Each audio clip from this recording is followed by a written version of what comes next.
इस दुनिया में पबजी मोबाइल के बहुत ही ज़्यादा फ़ैन हैं। आप कहीं भी चले जाओ, आपको लोग पबजी मोबाइल अपने मोबाइल पर खेलते हुए देखने को मिल जाएंगे। लेकिन कईयों के पास में उतना पावरफुल मोबाइल नहीं है, जिसकी वजह से उनका जो गेम प्ले है वो काफ़ी ज़्यादा लैगी होता है। लेकिन उनको खेलना तो है पबजी मोबाइल, तो वो लैगी गेम प्ले में ही उसको खेलते रहते हैं। लेकिन अब ऐसा नहीं होगा, क्योंकि अब आपके लिए आ चुके हैं पबजी मोबाइल लाइट, जो कि सिर्फ 2 GB के मोबाइल में भी बड़े आराम से चल जाएगी। और 400 MB की गेम है, तो आपको इतना ज़्यादा स्पेस इसके लिए देना भी नहीं पड़ेगा। इसका मैप बहुत ही ज़्यादा कॉम्पैक्ट है, उतना बड़ा मैप नहीं होगा जितना बड़ा पबजी मोबाइल के अंदर आपको मिल जाता है। अब यहाँ पर मैप कॉम्पैक्ट होने की वजह से आपको बुलेट ड्रॉप भी देखने को नहीं मिलेगा, जिसकी वजह से आप एम बहुत आराम से ले पाओगे, कोई भी एडजस्ट नहीं करना पड़ेगा। इसी के साथ साथ इसमें एनहेंस एम असिस्टेंट है, जिसकी वजह से आपको एम लेने में भी इतनी ज़्यादा दिक्कत नहीं होगी। सिंप्लीफाइड कंट्रोल है, तो कंट्रोलिंग में भी इतनी ज़्यादा दिक्कत नहीं होने वाली। और क्योंकि मैप कॉम्पैक्ट है, तो आपको लूट भी और भी ज़्यादा फ्रिक्वेंटली मिलती रहेगी, जो कि हवाई जहाज फेंक के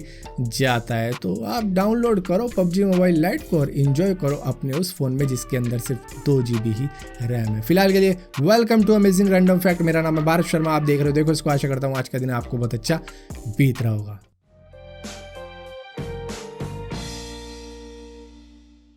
आपने सोलर पैनल तो ज़रूर देखे होंगे, जिसके ऊपर धूप पड़ती है, जिसके बाद में वो इलेक्ट्रिसिटी प्रोड्यूस करता है और बैटरी में स्टोर कर ली जाती है। इसी तरीके से समुद्र में एक सोलर पावर्ड सी स्लग भी पाया जाता है, जिसको ईस्टर्न एमरल्ड एलिजिया भी बोला जाता है, जो कुछ रॉ मटेरियल लेता है समुद्र से, जिसके बाद में वो 8 महीनों तक कुछ नहीं खाता है। वो सिर्फ सूरज की धूप लेता है, जिससे वो अपनी एनर्जी प्रोड्यूस कर लेता है। सूर्य ग्रहण के वक्त में जब सूरज को चांद पूरी तरीके से ढक लेता है, तो उस वक्त में मधुमक्खियां अपना काम करना बंद कर देती हैं, और वो जो बजिंग साउंड होता है वो आपको सुनाई नहीं देगा। वो आपको तब तक ही सुनाई देगा जब तक ये सूर्य ग्रहण चल रहा है, लेकिन जब चांद पूरी तरीके से सूरज को ढक लेगा तब वो ये सब बंद कर देती हैं। मैडन हैम्फ्रीज, जो एक 7 साल का बच्चा था और ओक्लाहोमा का रहने वाला था, उसको वही बिल्ली मिली जिसकी कंडीशन उसी की तरह थी, एक आंख ब्लू और एक आंख येलोइश। और इसी के साथ साथ उनके लिप्स की कंडीशन भी ऑलमोस्ट सेम सी ही थी। अगर आप यूनाइटेड किंगडम में जाते हो तो वहां पर प्रिजन रेस्टोरेंट भी मिला करते हैं, जिसको इनमेट्स ही चलाते हैं, मतलब कि जो कैदी होते हैं वही पूरी तरीके से चलाते हैं। वहां पर शेफ, वेटर सभी कैदी ही होते हैं जो कि इसको रन कर रहे होते हैं। और वहां पर ऐसा नहीं है कि पब्लिक नहीं जा सकती, वहां पर आम पब्लिक भी खाना खाने के लिए जाती है। और यहाँ तक कि ट्रिप एडवाइजर पे इनमें से कईयों को तो हाई रैंक भी मिल रखा है। लुइस सिंसिनेटस रोमन युग का रहने वाला एक व्यक्ति था। उनको मिलिट्री लीडर बना दिया गया था जब रोमन एम्पायर पे अटैक हुआ था, और उस अटैक को उन्होंने इस तरीके से डील किया था कि कुछ ही दिनों में उन्होंने जीत दिलवा दी थी। और जीत के बाद में उन्होंने डिक्टेटरशिप नहीं करी थी, क्योंकि उनको फुल पावर दे दी गई थी, वो मिलिट्री लीडर बन चुके थे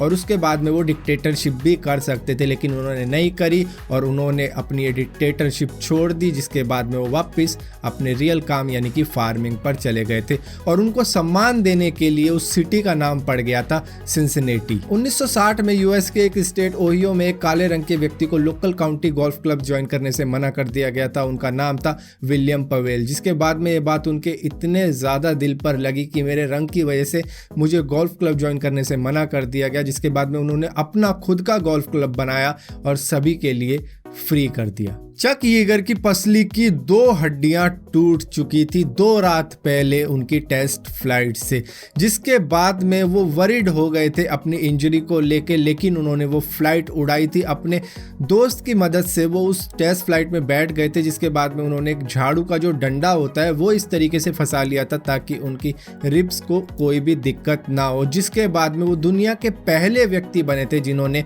साउंड बैरियर को ब्रेक किया था। यूरी गगैरिन दुनिया के पहले व्यक्ति थे जो स्पेस में गए थे, लेकिन सोवियत गवर्नमेंट ने यूरी गगैरिन को स्पेस फ्लाइट उड़ाने से बैन कर दिया था, क्योंकि एक एस्ट्रोनॉट की स्पेस फ्लाइट क्रैश होने की वजह से मृत्यु हो गई थी और वो यूरी गगैरिन को नहीं खोना चाहते थे इस तरीके के हादसों में। जिसके बाद में यूरी गगैरिन ने एक परमिशन ले ली कि मुझे नॉर्मल एयरक्राफ्ट उड़ाने दिया जाए, क्योंकि वो तो मैं उड़ा ही सकता हूँ। जिसके 5 हफ्ते बाद उनकी प्लेन क्रैश में मृत्यु हो गई थी। आपको मालूम है पहले के वक्त में लोगों को पढ़ने नहीं दिया जाता था ताकि वो नीचे ही दबे रहें, हमारे दास, हमारे जो श्रमिक हैं या फिर लेबर बन के ही जिएं।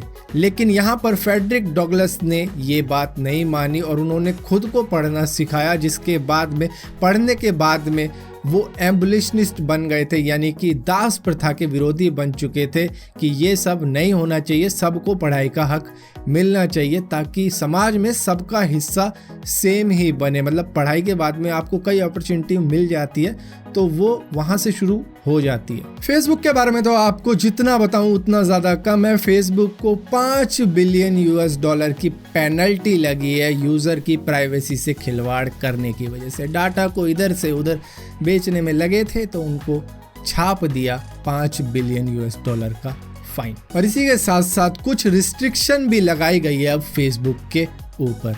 सो फिलहाल के लिए अमेजिंग रैंडम फैक्ट्स की इस वीडियो में इतना ही था। अगर ये वीडियो आपको पसंद आती हो तो इस वीडियो को लाइक जरूर करना, शेयर जरूर करना और इसी के साथ साथ इसी टाइप की और भी वीडियो देखने के लिए इस चैनल को सब्सक्राइब जरूर करना और सब्सक्राइब किया है तो बेल का आइकन जरूर दबाना, वरना आपको मालूम भी नहीं चलेगा मैंने कोई वीडियो डाली भी है।